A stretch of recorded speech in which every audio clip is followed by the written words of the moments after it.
Dear students, ఈరోజు మన topic వచ్చేసి బుద్ధిజం.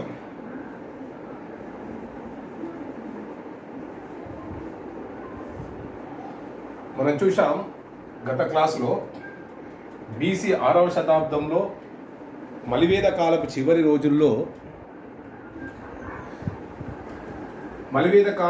రోజుల్లో ఆధ్యాత్మిక వ్యవస్థలో వచ్చినటువంటి అస్తవ్యస్త పరిస్థితులు అనేవి నూతన ఆధ్యాత్మిక ఆలోచనకు దారితీశాయి. అలా మనకు బీసీ 6వ శతాబ్దంలో భారతదేశంలో 62 కొత్త మతోద్యమాలు విజృంభించాయి.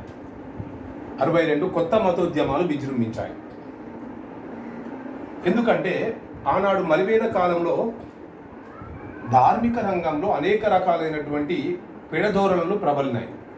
బ్రాహ్మణాధిక్యత అయితేనేమి, జంతుబలి అయితేనేమి, విగ్రహారాధన, యజ్ఞాలు, యాగాలు, క్రతువులు, పండగలు చేస్తేనే భక్తి ముక్తి లభిస్తుందనేటువంటి ఒక ఆధ్యాత్మిక ఆలోచన. ఇలా వీటన్నిటికీ వ్యతిరేకంగా బీసీ 6వ శతాబ్దంలో 62 మతోద్యమాలు ఆవిర్భవించాయి. అలా ఆ 62 మతోద్యమాలలో ప్రధానమైనటువంటి మతాలు బుద్ధిజం, జైనిజం. 62 మతోద్యమాల్లో ప్రధానమైనటువంటివి బౌద్ధం, జైనం. అలా ఆ బౌద్ధ జైన మతాలు ప్రధానంగా అవి రెండు ఆవిర్భవించడానికి కారణం ఒకటే, మలివేద కాలపు ఆధ్యాత్మిక వ్యవస్థలోని లోపాలు వీటికి ప్రధాన కారణం. అయితే 62 మతోద్యమాలు ఒకే కారణంతో ప్రారంభమైన అవి ప్రజాదరణ పొంది ప్రజాబాహుల్యంలోకి రావడానికి చాలా సమయం పట్టింది. ప్రజాదరణ ఎక్కువగా పొందినటువంటివి బౌద్ధ జైన మతాలు. దాంట్లో మనం ముందుగా బౌద్ధ మతానికి సంబంధించి బౌద్ధ మత స్థాపకుడైన గౌతమ బుద్ధుని జీవిత చరిత్ర, బౌద్ధ మత సిద్ధాంతం, బౌద్ధ మత సంగీతులు, బౌద్ధ మత వ్యాప్తి,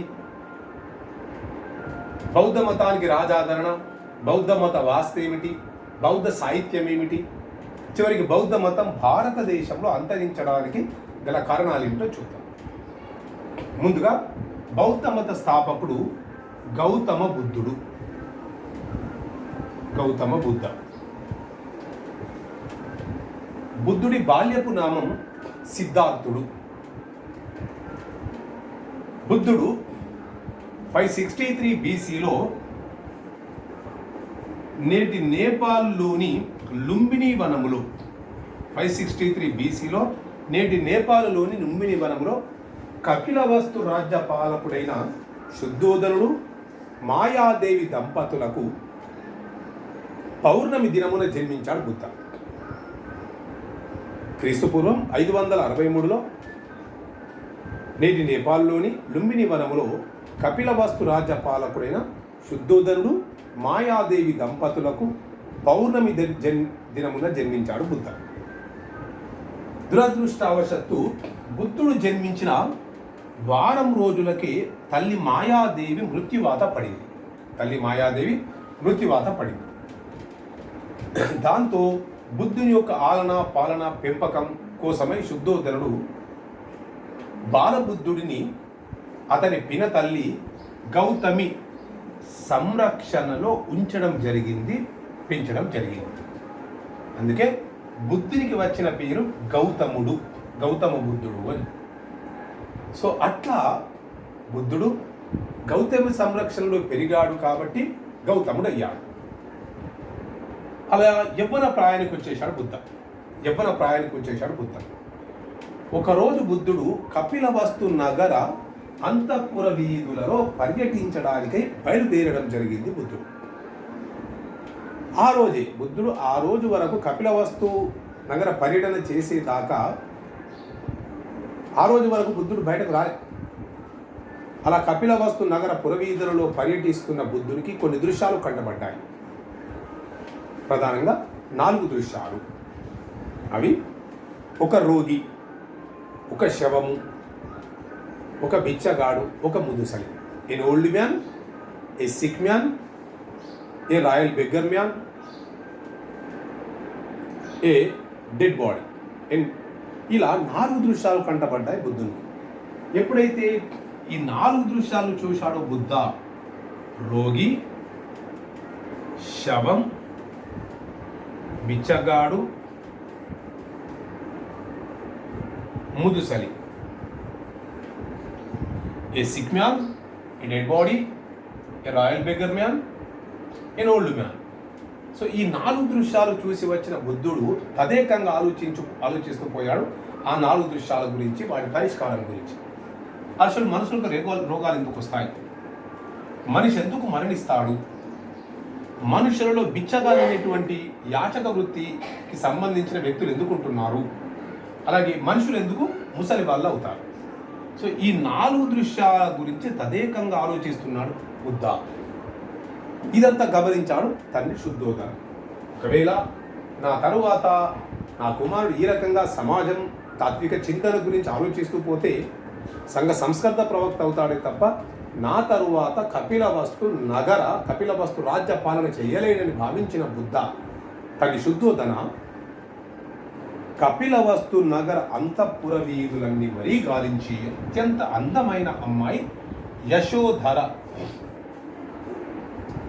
తీసుకువచ్చి బుద్ధునికి వివాహం జరిపించడం జరిగింది. అలా బుద్ధుని భార్య యశోధర. ఓకే, సో ఇలా బుద్ధ ఒకవైపున సంసారిక వైవాహిక జీవితాన్ని సుందరంగా సుఖంగా కొనసాగిస్తున్నప్పటికీ కూడా బుద్ధుని ఆలోచనలో తదేకంగా ఆ 4 దృశ్యాలు మాత్రం అలాగే కదులుతూ వస్తున్నాయి. అంటే ఒకవైపున యువరాజు హోదా ఉంది, సంసార జీవితం సాఫీగా సాగుతున్నప్పటికీ కూడా ఆ 4 దృశ్యాలకు సంబంధించిన పరిష్కారాన్ని తదేకంగా ఆలోచిస్తూ పోతున్నాడు బుద్ధ. ఇలా ఎంతగా ఆలోచించినప్పటికీ కూడా తనకు సరైన పరిష్కారం ఇంట్లో కనుక ఆలోచిస్తూ పోతున్నట్లయితే తనకు సరైన పరిష్కారం లభించదని భావించిన Buddha at the age of 29, 29వ ఏట అర్ధరాత్రి పూట పౌర్ణమి దినమున 29వ ఏట అర్ధరాత్రి పూట పౌర్ణమి దినమున అంతఃపురాన్ని వదిలి బయటకు వెళ్ళాడు Buddha.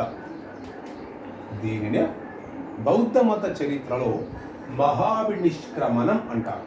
The great going forth, మహాభినిష్క్రమణం.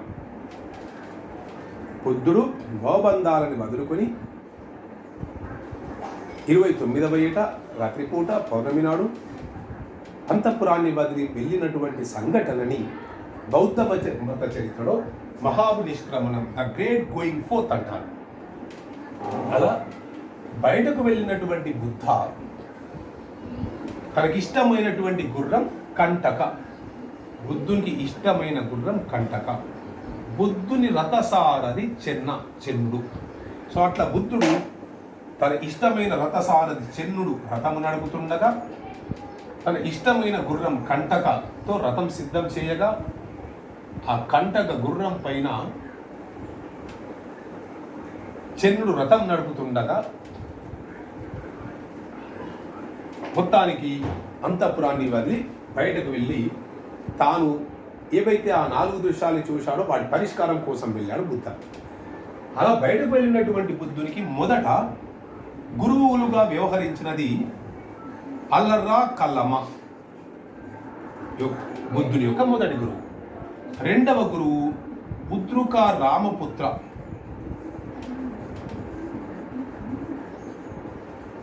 So వీరిద్దరు బుద్ధుని యొక్క మొదటి గురువులు. సో అట్లా బుద్ధ అలరా కలమ గురువు దగ్గర శిష్యరికం చేసిన, ఉద్రుక రామపుత్ర గురువు దగ్గర శిష్యరికం చేసిన, ఈ గురువుల దగ్గర శిష్యరికం చేసిన కొంత జ్ఞానాన్ని తాత్విక చింతనని గ్రహించాడు తప్ప సరైన పరిష్కారం మాత్రం లభించలేదు బుద్ధునికి. ఇలా ఇక ఏ గురువు దగ్గరికి వెళ్ళినా తనకు సరైన పరిష్కారం లభించదని భావించిన బుద్ధ తనకు తానుగానే జ్ఞానాన్ని ఆర్జించాలనే ఉద్దేశంతో ప్రస్తుత బీహార్ రాష్ట్రంలో గయా పట్టణ సమీపంలో ఒక గ్రామం ఉంటుంది. దాని పేరు ఉరువేల అనే గ్రామం దగ్గర నిరంజన అనే నదిలో స్నానమాచరించి దాని పక్కనే ఒక వృక్షం ఉంది, బోధి, లేదా దాన్నే రావి వృక్షము అని లేదా అశ్వత్థ వృక్షము అని 3 పేర్లతో పిలుస్తాం. బోధి, రావి, అశ్వత్థ. సో బుద్ధ బీహార్ రాష్ట్రంలోని గయాపట్టణ సమీపంలో ఉరువేల గ్రామ శివారుల్లో నిరంజన నదిలో స్నానమాచరించి బోధి, రావి, అశ్వత్థ వృక్షం కింద కూర్చొని తదేక ఆధ్యాత్మిక ధ్యాన చింతనతో గడుపుతూ పోతున్నాడు బుద్ధ. అలా మొత్తానికి ఎట్టకేల బుద్ధునికి ఎట్ ద ఏజ్ ఆఫ్ 35, 35వ ఏట మహావినిష్క్రమణం చేసింది. ఎట్ ద ఏజ్ ఆఫ్ 29 అంటే 6 years ఆఫ్టర్. 29 నాడు మహావినిష్క్రమణం చేసి జ్ఞానం కోసం బయటకు వెళ్ళినటువంటి బుద్ధునికి 6 ఏళ్ల తరువాత అంటే ఎట్ ద ఏజ్ ఆఫ్ 35, 35వ ఏట పౌర్ణమి దినముననే బుద్ధునికి జ్ఞానోదయం అయింది. అప్పుడు బుద్ధుడయ్యాడు. పుట్టినప్పుడు పెట్టిన పేరు సిద్ధార్థుడు. పిన్న తల్లి గౌతమి సంరక్షణలో పెరిగాడు కాబట్టి గౌతముడయ్యాడు. జ్ఞానోదయమైన తర్వాత బుద్ధుడయ్యాడు. అలాగే ఇక్కడ ఇంకా మనం కొన్ని బిరుదులు చూద్దాం బుద్ధునికి సంబంధించి. శాక్యముని అని, ఎందుకంటే ఇతను శాక్య తెగకు సంబంధించిన వాడు కాబట్టి శాక్యముని అని. The light of Asia, light of Asia అనగా ఆసియా జ్యోతి. ద లైట్ ఆఫ్ ఏసియా, ఆసియా జ్యోతిగా బుద్ధుణ్ణి పిలిచినది సర్ ఎడ్విన్ ఆర్నాల్డ్ అనే ఆంగ్ల రచయిత. Sir Edwin Arnold the light of Asia అని పిలగా the light of the world అని కూడా బుద్ధునికి బిరుదుంది. ప్రపంచ జ్యోతి అని. The light of the world, ప్రపంచ జ్యోతిగా పిలిచినది Rhys Davids. Rhys Davids. So ఇవన్నీ కూడా బుద్ధుని యొక్క బిరుదులు. బుద్ధుడు, గౌతముడు, తథాగతుడు, Shakyamuni, the light of Asia, the light of the world. So ఇలా అనేక బిరుదులతో చరిత్రకెక్కాడు బుద్ధ. సో ఇట్లా ఎప్పుడైతే తనకు ఎట్ ద ఏజ్ ఆఫ్ 35లో 6 ఏళ్ల తర్వాత జ్ఞానోదయం అయ్యిందో, ఇక్కడ మనకి ఇంకొక పాయింట్ అడుగుతుంటాడు అప్పుడప్పుడు. బుద్ధుడు ధ్యాన చింతలతో ఉన్నప్పుడు, ధ్యానంలో ఉన్నప్పుడు బుద్ధుడికి రోజు క్షీర నైవేద్యం, పాలు తీసుకువచ్చి బుద్ధుడిని వృక్ష దేవతగా భావించి, ఎందుకంటే బుద్ధుడు బోధి వృక్షం కింద కూర్చొని తపస్సు చేసేవాడు కాబట్టి, బోధి వృక్షంని కింద కూర్చున్నాడు కాబట్టి వృక్ష దేవతగా భావించి బుద్ధుడికి రోజు క్షీర నైవేద్యం ఇచ్చినటువంటి స్త్రీ సుజాత. అడుగుతున్నాడు పోటీ పరీక్షల్లో. సో అట్లా 35 ఏళ్ల సమయంలో బుద్ధుడు తనకు కలిగినటువంటి జ్ఞానాన్ని ప్రస్తుత ఉత్తరప్రదేశ్లోని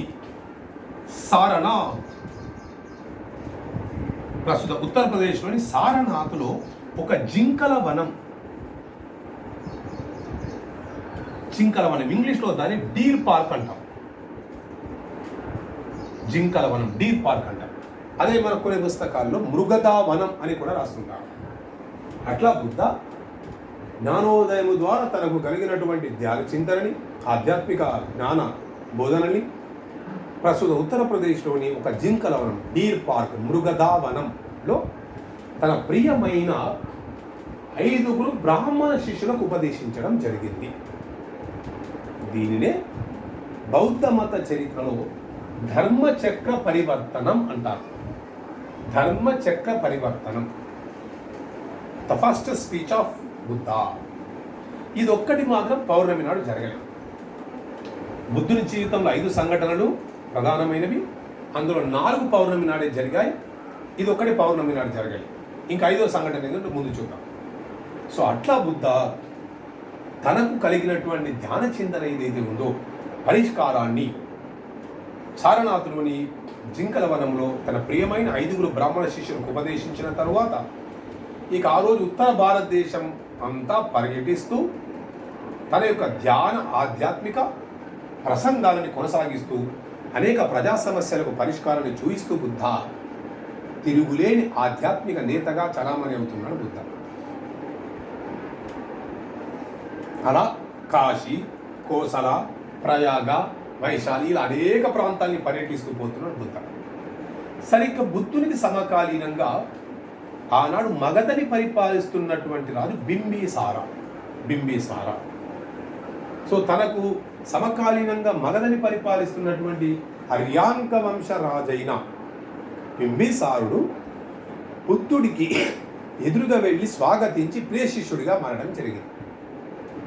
అంటే అలా రాజుల్ని సైతం ఆకర్షించేంత గొప్ప స్థాయిలో బుద్ధుని ప్రవచనాలు కొనసాగాయి. అట్లా బుద్ధ అనేక ప్రజా సమస్యలకు పరిష్కారం చూపించడమే కాకుండా వ్యక్తులకు వ్యక్తిగత జీవితాల్ని సైతం మార్చిన బుద్ధ తిరుగులేనటువంటి గొప్ప ఆధ్యాత్మికవేత్తగా చలామణి కావటం జరిగింది. అలా బుద్ధుడు మార్చినటువంటి ఇద్దరు ప్రముఖ వ్యక్తులు అమ్రపాలి, అంగుళమాలి. సో బుద్ధుడి యొక్క ప్రేరణలు, ప్రవచనాల్ని విని మారినటువంటి ఇద్దరు వ్యక్తులు అమ్రపాలి, అంగుళమాలి. అమ్రపాలి అనే ఆవిడ రాజ్యవేశ్య అమ్రపాలి బుద్ధుని బోధనల ద్వారా మారింది. అలాగే అంగుళమాలి ఒక బందిపోటు దొంగ. సో కరుడు కట్టినటువంటి బందిపోటు దొంగ, రాజ్యవేశ్యగా ఉన్నటువంటి వీరు సైతం బుద్ధుని యొక్క ప్రవచనాలు విని బుద్ధుని యొక్క సంఘంలో చేరి బౌద్ధ మత ప్రచారానికి వెళ్ళడం జరిగింది. సో ఇట్లా బుద్ధ అనేక ప్రవచనాల్ని, ప్రసంగాల్ని, ఆధ్యాత్మిక ప్రబోధనల్ని వింటూ బుద్ధ తిరుగులేనటువంటి ఆధ్యాత్మిక నేతగా చలామణి అవుతూ బుద్ధ ఉత్తర భారతదేశంలో రాజ్య సమస్యలకు, ప్రజా సమస్యలకు పరిష్కారాన్ని చూపిస్తూ Buddha at the age of 80 80వ ఏట 483 BC 80వ ఏట 483 BCలో ప్రస్తుత ఉత్తరప్రదేశ్లోని కుషినారా అనే గ్రామంలో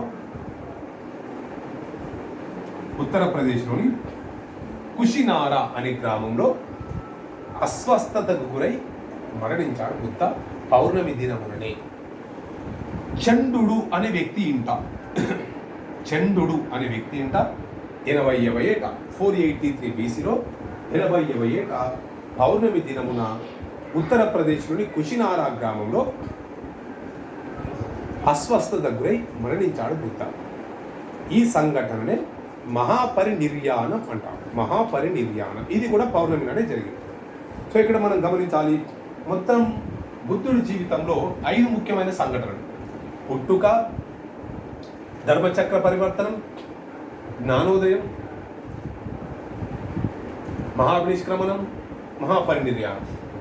పుట్టుక 563 BCలో, మహావినిష్క్రమణం ఎట్ ద ఏజ్ ఆఫ్ 29, జ్ఞానోదయం 35 ఎట్ ద ఏజ్ ఆఫ్ 35, ధర్మచక్ర పరివర్తనం కూడా same at the age of 35, జ్ఞానోదయమైన కొద్ది రోజులకి. మరణం at the age of 483 BC.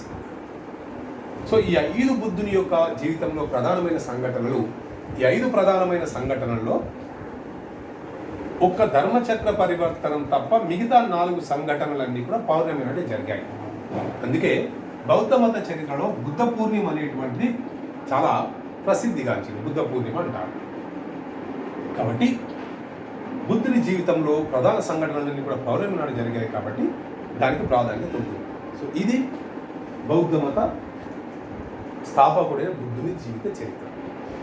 Next బౌద్ధ సిద్ధాంతం ఏంటో చూద్దాం.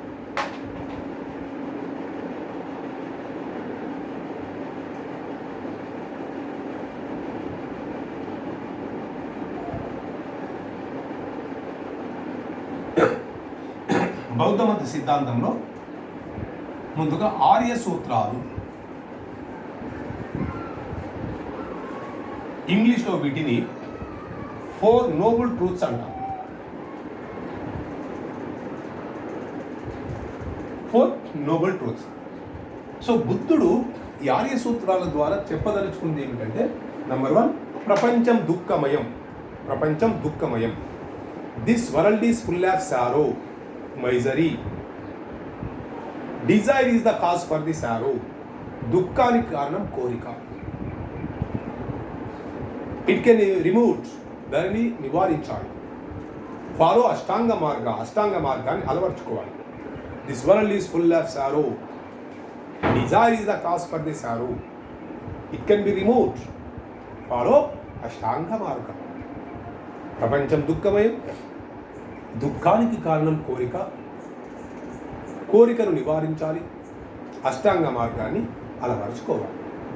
సో ఇక్కడ దీని ప్రత్యేకత ఏమిటంటే, బౌద్ధ మతంలో బుద్ధుడు చెప్పిన సిద్ధాంతంలో ఫస్ట్ సమస్య చెప్పాడు. ప్రపంచం దుఃఖమయం.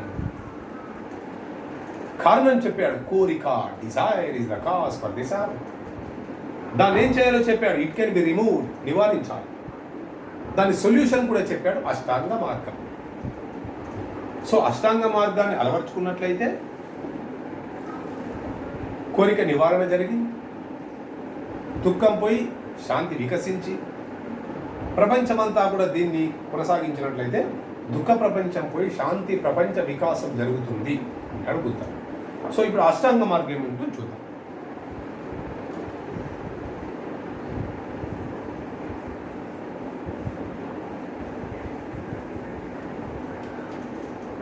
అష్టాంగ మార్గం 8-fold పాత్ అంటాం ఇంగ్లీష్లో. సరైన వాక్కు, రైట్ స్పీచ్, సరైన వాక్కు, సరైన క్రియ, రైట్ యాక్షన్, సరైన జ్ఞానం, రైట్ నాలెడ్జ్, సరైన శ్రమ, రైట్ వర్క్,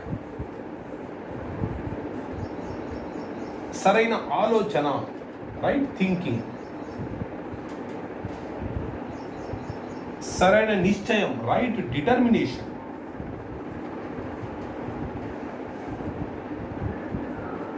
సరైన ధ్యానం, రైట్ మెడిటేషన్, సరైన దృష్టి, రైట్ విజన్. సో ఇవి 8 అష్టాంగ మార్గాలు. వాక్కు, క్రియ, జ్ఞానం, శ్రమ, ఆలోచన, నిశ్చయం, ధ్యానం, దృష్టి. సరైన వాక్కు, సరైన క్రియ, సరైన జ్ఞానం, సరైన శ్రమ, సరైన ఆలోచన, సరైన నిశ్చయం, సరైన ధ్యానం, సరైన దృష్టి. 8 రకాలుగా కనుక వ్యక్తి కొనసాగించినట్లయితే, సరైన వాక్కు, మాట్లాడే మాట మంచిదై ఉండాలి. సరైన క్రియ, చేసే క్రియ సరైనదిగా ఉండాలి. సరైన జ్ఞానం, మన జ్ఞానం, బుద్ధి మంచిగా ఉండాలి. సరైన శ్రమ, శ్రమించే తీరు బాగా ఉండాలి. సరైన ఆలోచన, రైట్ థింకింగ్, మనం ఆలోచించే విధానంలో సచ్చీలత ఉండాలి. సరైన నిశ్చయం, రైట్ డిటర్మినేషన్, మన నిర్ణయంలో సరైన పద్ధతిలో ఉండాలి. సరైన ధ్యానం, రైట్ మెడిటేషన్, మనం ధ్యానంతో ఏకాగ్రతగా ఆలోచించేటువంటిది కూడా సరైన రీతిలో ఉండాలి. సరైన దృష్టి, రైట్ విజన్, మనం చూసేటువంటి దృష్టికోణం కూడా సరిగ్గా ఉండాలి. ఈ 8 రకాలుగా కనుక మనం ఫాలో అయినట్లయితే వాక్కు, క్రియ, జ్ఞానం, శ్రమ, ఆలోచన, నిశ్చయం, ధ్యానం, దృష్టి, ఈ 8 రకాలుగా మనం కొనసాగించినట్లయితే కోరిక నివారణ జరుగుతుంది. కోరిక నివారణ జరిగితే దుఃఖం పోతుంది. దుఃఖం పోతే శాంతి వికసిస్తుంది. ఇలా ప్రపంచమంతా దీన్ని అవలంబించినట్లయితే దుఃఖం పోయి శాంతి వికాసం జరుగుతుంది అంటాడు బుద్ధ. సో అట్లా ఈ 6 సూత్రాలు అష్టాంగ మార్గం అనేటువంటివి బౌద్ధ మతంలో చాలా ముఖ్యమైనటువంటి సిద్ధాంతాలుగా పిలుస్తారు. అంతేకాకుండా బుద్ధుడు మధ్య మార్గాన్ని సూచించాడు. అంటే కఠినమైనటువంటి హింసని కోరుకోలేదు, కఠోరమైన అహింసను కోరుకోలేదు. సో మధ్య మార్గాన్ని అవలంబించాడు బుద్ధ. అలా ఇది బౌద్ధ మత సిద్ధాంతం. నెక్స్ట్ బౌద్ధ మత సంగీతులు ఏమిటో చూద్దాం. ఇవి 4 జరిగాయి. వీటి పైన చాలాసార్లు వస్తుంటాయి మనకు ప్రశ్న. 4 Buddhist councils. So first Buddhist council 483 BCలో జరిగింది. అంటే సరిగ్గా బుద్ధుడు మహాపరినిర్యాణం చెందిన సరిగ్గా 483 BCలో జరిగింది. రెండో బుద్ధిస్ట్ కౌన్సిల్ 383 BCలో జరిగింది. 383 BC. Then third Buddhist council 250 BCలో జరిగింది. 250 BC. ఫోర్త్ బుద్ధిస్ట్ కౌన్సిల్ 72 ADలో జరిగింది. ఫస్ట్ బుద్ధిస్ట్ కౌన్సిల్ 483 BC, సరిగ్గా బుద్ధుడు నిర్యాణం చెందిన సంవత్సరం. Second Buddhist council exact after 100 years, 383 BC. Third Buddhist council 250 BC. Fourth Buddhist council 72 AD. ఇట్లా 4 బౌద్ధ సంగీతులు జరిగాయి. ఇవి ఎక్కడ జరిగాయి, వాటి ప్లేస్ని కూడా మనం చూసినట్లయితే ఫస్ట్ బుద్ధిస్ట్ కౌన్సిల్ జరిగినటువంటి ప్లేస్ రాజగృహం, రాజ్గిర్ అంటాం. ఇది ఆనాడు మగధకు రాజధాని. సెకండ్ బుద్ధిస్ట్ కౌన్సిల్ 383 BCలో వైశాలిలో జరిగింది, వైశాలి. థర్డ్ బుద్ధిస్ట్ కౌన్సిల్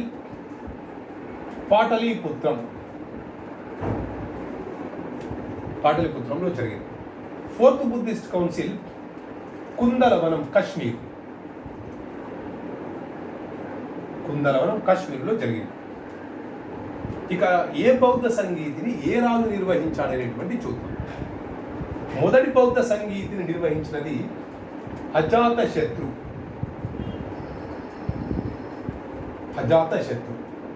రెండో బౌద్ధ సంగీతం నిర్వహించినది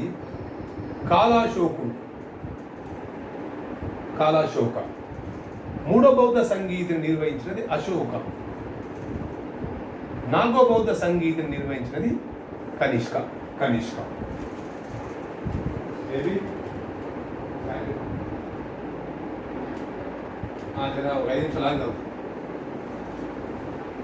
అజాతశత్రు, కాలాశోక, అశోక, కనిష్క. సో ఇవి 4 బౌద్ధ సంగీతులు ఎవరెవరు నిర్వహించారనేది. నెక్స్ట్, ఏ బౌద్ధ సంగీతికి అధ్యక్షుడు ఎవరనేది మనం చూద్దాం. అధ్యక్షుడు, మొదటి బౌద్ధ సంగీతికి అధ్యక్షుడు ప్రిసైడింగ్ అంటారు. మొదటి బౌద్ధ సంగీతికి అధ్యక్షుడు మహాకాశ్యప.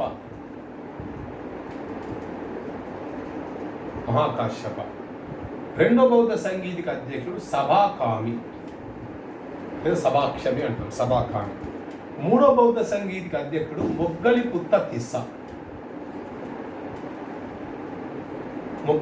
తిస్స. ఇతన్ని ఉపగుప్తుడు అని కూడా పిలుస్తాం. ఇతని అశోకుడు బౌద్ధ మతం స్వీకరించడానికి ముఖ్య కారకుడు ఇతని బోధనలను వినే అశోకుడు బౌద్ధ మతాన్ని స్వీకరించాడు. 4వ బౌద్ధ సంగీతికి ఒక అధ్యక్షుడు ఉన్నాడు, ఒక ఉపాధ్యక్షుడు ఉన్నాడు. 4వ బౌద్ధ సంగీతికి అధ్యక్షుడు వసుమిత్ర, ఉపాధ్యక్షుడు అశ్వఘోష. సో ఇట్లా మొదటి బౌద్ధ సంగీతికి the first Buddhist council was presided by Mahakashyapa. Second one presided by Sabakami. Third council presided by Muggaliputta Tissa. Fourth council presided by Vasumitra. Co-presider Ashwagosha. So ఇట్లా మనం ఒక టేబుల్ లాగా ఫామ్ చేసుకున్నట్లయితే 4 Buddhist councils, year, place, ruler, presider తో పాటు ఇంకో కాలం కూడా మనకు ఒకసారి every council has own importance. So first Buddhist council important ఏమిటంటే బౌద్ధ మత పవిత్ర గ్రంథాన్ని త్రిపిటకాలు అంటాం. వినయ పిటక, సుత్త పిటక, అభిధమ్మ పిటక.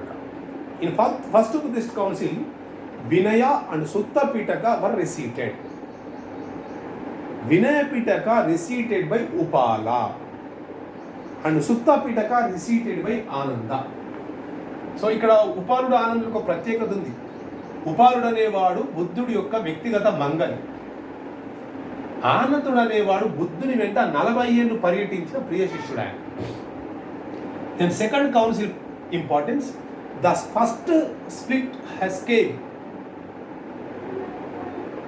మహాసాంఘికులు స్థవిరవాదులు అని చిన్న చీలిక వచ్చింది. మహాసాంఘికాస్ లెడ్ బై మహాకచ్చప. స్థవిరవాదాస్, వాళ్ళని తీరవాదులని కూడా అంటున్నారు. స్థవిరవాదాస్ లెడ్ బై రహులభద్ర.